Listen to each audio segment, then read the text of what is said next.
बिस्मिल्लाहिर्रहमानिर्रहीम अस्सलामु अलैकुम। Welcome to cattle market Karachi and Pakistan media today. दोस्तों, इस वक्त मैं मौजूद हूँ डेल्फा कैटल शो 2021 में, और यहाँ पर मैं डी कंपनी जो है डेयरी डोमेन ब्राह्मण की जो है ये कंपनी इंसेमिनेशन करती है, एआई करती है। इस कंपनी के स्टॉल पे मैं मौजूद हूँ और मेरे साथ मौजूद हैं डॉक्टर फवाद असलम साहब, जो कि यहाँ पर 3 साल से प्रैक्टिस कर रहे हैं। तो इनसे मैं आज बेसिकली जो वीडियो बनाने जा रहा हूँ ये अपने उसमें जो है ना इट्सेल्फ ये वीडियो बहुत ज़्यादा स्पेशल होने वाली है। इससे पहले इस तरीके की मैंने इन्फॉर्मेटिव वीडियो बनाई नहीं है, खुसूसन ब्राह्मण ब्रीड के मुतालिक। तो आज इनसे मैं मालूम करूँगा कि ब्राह्मण ब्रीड जो है उसकी एक्चुअल आइडेंटिफिकेशन क्या है, क्या निशानियाँ हैं उसको पहचानने की, फिर उसके अंदर कितनी टाइप्स हैं, क्योंकि ब्राह्मण में भी रोजो है, जैकपॉट है, V8 है, मतलब मुख्तलिफ़ किस्म के ब्राह्मण भी आते हैं। ठीक है, वो भी इनसे पूछेंगे और फिर ये क्या क्या सर्विसेज दे रहे हैं ये भी इनसे मालूम करेंगे। अस्सलाम वालेकुम डॉक्टर साहब, कैसे हैं आप? वालेकुम सलाम, अल्लाह का शुक्र। आप सुनाएं कैसे हैं जी? मैं ठीक हूँ, अल्लाह का करम है। तो डॉक्टर साहब, सबसे पहले मुझे अपनी कंपनी का ब्रीफ इंट्रोडक्शन दें कि आप क्या क्या सर्विसेज प्रोवाइड कर रहे हैं, एंड देन फिर हम ब्रीड के ऊपर आएंगे। जी, हमारी कंपनी का नाम है डी कंपनी, और बेसिकली ये एक डॉक्टर्स की कंपनी है जो कि हमने 2018 में स्टार्ट की थी। तब से ऑनवर्ड हम पूरे पाकिस्तान के अंदर हमारी टीम्स हैं, हर एरियाज़ में लड़के, हर डिस्ट्रिक्ट में और हर प्रोविंस में जो हमारी टीम है वो सर्विसेज ये प्रोवाइड कर रही है कि वो डेयरी और बीफ फार्मर्स को दुनिया की बेहतरीन क्वालिटी की ब्रीड का सीमन प्रोवाइड करते हैं। सही है। और हमें भी जैसे कि अंदाज़ा है कि कोई भी ये फार्म है, वेदर वो डेयरी फार्म है या वो बीफ फार्मर है, उनका जो बेसिक है वो ये है उनकी ब्रीडिंग। सही। अगर हम किसी फार्म की ब्रीडिंग को मेंटेन कर रहे हैं, दैट मीन्स कि वो फार्म रनिंग में रहेगा और वो अपने एक्सपेंसेस भी उठाएगा और वो प्रॉफिटेबिलिटी भी देगा। और अगर हम अपने फार्म की ब्रीडिंग को मेंटेन नहीं करते तो हमारा फार्म प्रॉफिटेबिलिटी नहीं देगा और वो लॉन्ग रन में नहीं चलेगा, हम फेड अप होंगे और एनिमल सेल कर देंगे। बिल्कुल ठीक बात है। ब्रीडिंग सेटअप जो है वो अगर लॉन्ग टर्म में आप काम करना चाह रहे हैं, चाहे आप गोट फार्मिंग करें, चाहे आप कैटल फार्मिंग करें या डेयरी फार्मिंग, ब्रीडिंग सेटअप आप नहीं डालेंगे तो आपको जो है ना वो शॉर्ट टर्म बेनिफिट तो हो सकता है, लॉन्ग टर्म में आप बेनिफिट नहीं हासिल कर सकते। अब मैं डायरेक्ट पूछूंगा कि ब्राह्मण ब्रीड के मुतालिक आप थोड़ी सी आइडेंटिफिकेशन बताएं कि क्योंकि अब बेसिकली पाकिस्तान में प्योर ब्राह्मण ब्रीड जो है ना वो बहुत कम मौजूद है।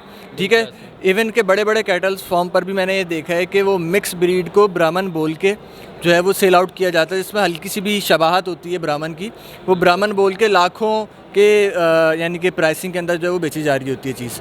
तो आप ज़रा एग्जैक्ट ऑथेंटिक कुछ आइडेंटिफिकेशंस बताएं ताकि ऑडियंस को आसानी हो। जी, सबसे पहले तो ब्राह्मण ब्रीड में कि हम बीइंग डी कंपनी हमने सीमन इंपोर्ट किया है ब्राह्मण का, पहले ऑस्ट्रेलिया से रॉकी रेप्रो कंपनी से।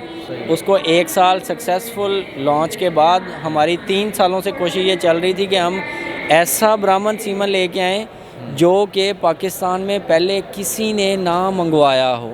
सही है।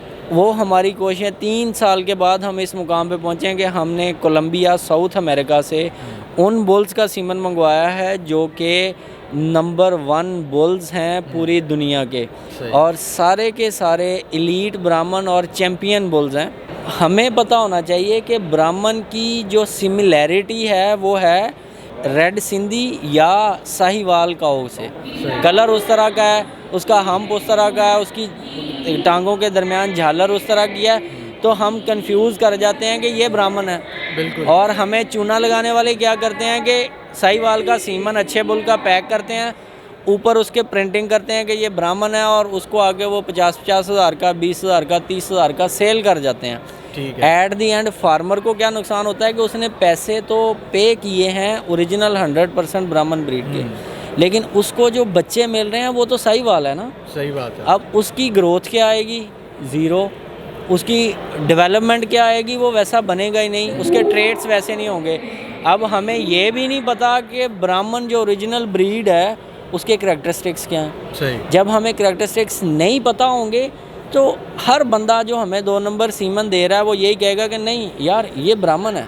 अब मैं एक इसमें एडिशनली सवाल पूछना चाहूँगा कि ब्राह्मण ब्रीड की जो खुसूसियात हैं जिसकी वजह से सब ब्राह्मण के पीछे भागते हैं, आम आवाम के लिए थोड़ा सा बताएं कि क्या मीट पर्पस के हवाले से ये ज़्यादा बेनिफिशियल है ये ब्रीड, या ये डेयरी के हवाले से ज़्यादा बेनिफिशियल है, या ब्यूटी के अंदर किस वजह से जो है इसको इतना ज़्यादा प्रमोशन है? तो बेसिकली तो अगर हम इसकी करेक्टराइजेशन करें ना, तो सबसे फर्स्ट टाइप इसकी क्या है कि ये किस पर्पज़ के लिए यूज़ होगी, तो ये सोलली एक बीफ की ब्रीड है। ज़्यादातर पाकिस्तान में 99% हम इसको कुर्बानी के जानवर तैयार करने के लिए इस्तेमाल करते हैं। ठीक है, इसमें कितने कलर्स के जो है वो टाइप्स आती हैं? इसमें हमारे पास जो ओरिजिनल ब्राह्मण ब्रीड है वो 2 कलर्स में होती है। एक होती है रेड ब्राह्मण, या जिसको हम रोजो ब्राह्मण्स कहते हैं, सही है। और दूसरी होती है ग्रे ब्राह्मण, या जिसको हम ग्रिस ब्राह्मण कहते हैं, कि सिर्फ 2 ही कलर आते हैं, रेड एंड ग्रे। मैंने वाइट का भी सुना है, क्या ये वाइट में मिक्स होते हैं, प्योर होते हैं? प्योर जो वाइट है वो ब्राह्मण नहीं है। सही है। हमारे पास बुल है, साइमन बुल है, 922/6 922/6 उसका कोड है। सही है। वो नियर टू वाइट है बट नॉट ओरिजिनली वाइट। उसकी जो मदर थी, हाँ, ग्रे शेड होगा। उसका जो हम्प है, गर्दन के ऊपर जो हम्प होता है उसका, और सर का जो कलर होगा वो थोड़ा सा ग्रे कलर में होगा। जो प्योर वाइट ब्रीड है वो बेसिकली नीलोर ब्रीड है, और वो 100% वाइट कलर की होती है। वो ब्राह्मण नहीं है, यानी वो ब्राह्मण नहीं है, वो भी बीफ की ब्रीड है।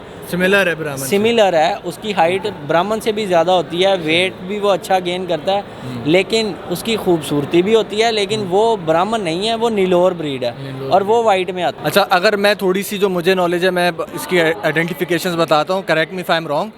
कि एक तो ये है कि इसका कोहान बहुत ज़्यादा चौड़ा होता है, हम्प जो आप बता रहे हैं, राइट। एक इसके पाँव बहुत ज़्यादा चौड़े होते हैं, बॉडी स्ट्रक्चर बहुत ज़्यादा हाइट में बहुत ज़्यादा, यानी कि अच्छी हाइट वाला होता है, टॉल होता है, और लेंथ में भी बहुत ज़्यादा इसकी जो कमर की लेंथ है वो भी ज़्यादा होती है। मुंह इसका छोटा होता है, साहिवाल या चोलिस्तानी की बनिस्बत छोटा मुंह होता है। कान इसके गिरे हुए और लंबे होते हैं। ये सारी मैंने सही आइडेंटिफिकेशन बताई? हाँ जी, सही आइडेंटिफिकेशन बताई है। मैं आपको थोड़ा सा गाइड कर देता हूँ, ये आपको पिक्चर दिखा के, कि बेसिकली अगर हमने इसको डिफ्रेंशिएट करना है ना, तो किस तरह से करना है। डिफ्रेंशिएशन में हम जब भी स्टार्ट करते हैं जी, तो स्टार्ट करते हैं कि हमने उसके स्टार्ट में जब उसको फेशियल कट्स हैं उधर से स्टार्ट करना है। ठीक है। हम देख रहे हैं इसके अंदर ये इसका मुंह है, सही है, और ये थोड़ा जूम करो। ठीक है, बताएं। ये बेसिकली ब्राह्मण ब्रीड को जब भी हम देखेंगे, किसी भी बुल को या काऊ को हम दूर से देखेंगे, तो हम सबसे पहले फेस को फोकस करेंगे। सही है। उसका जो फेस है वो छोटे साइज़ का मुंह होगा, और बड़े बड़े कान होंगे जो कि मुंह के साइज़ के या मुंह के साइज़ से भी बड़े होंगे। सही है। ठीक है, और वो नीचे को गिरे हुए होंगे। सही है। फिर जब दूसरी हम लुक देखेंगे तो वो क्या है कि जब हम फ्रंट से देखेंगे तो वो इतनी ज़्यादा चौड़ाई में होगा कि सीना बहुत ज़्यादा चौड़ा होगा। ठीक है, और वो दूर से देख के लगेगा कि वाकई ये मीट पर्पज़ के लिए है। अब तीसरी बात आ जाए कि हम उसकी जो गर्दन है उसके ऊपर कोहान होता है पीछे, उसको हम हम्प भी कहते हैं। उसकी जो विड्थ है और जो उसकी हाइट है वो एनिमल की अपने सर से कोई ज़्यादा ऊंची होगी, हमें दूर से नज़र आएगा कि ये उसकी हम्प है। बेसिकली ये होती फैट है, लेकिन इसके ये जानवर की खूबसूरती में बहुत ज़्यादा रोल प्ले करती है। सही है। इसके बाद जब हम देखेंगे गर्दन के ऊपर देखा, तो गर्दन के नीचे देखेंगे तो ये जानवर के अंदर ये आपको अगली टांगों के दरमियान झालर नज़र आती है। सही है। और वो झालर का साइज़ ऐसा होगा कि अगली टांगों के घुटनों तक वो झालर फैली होगी, नीचे को लटक रही होगी, और वो बहुत खूबसूरत जानवर के लिए होती है।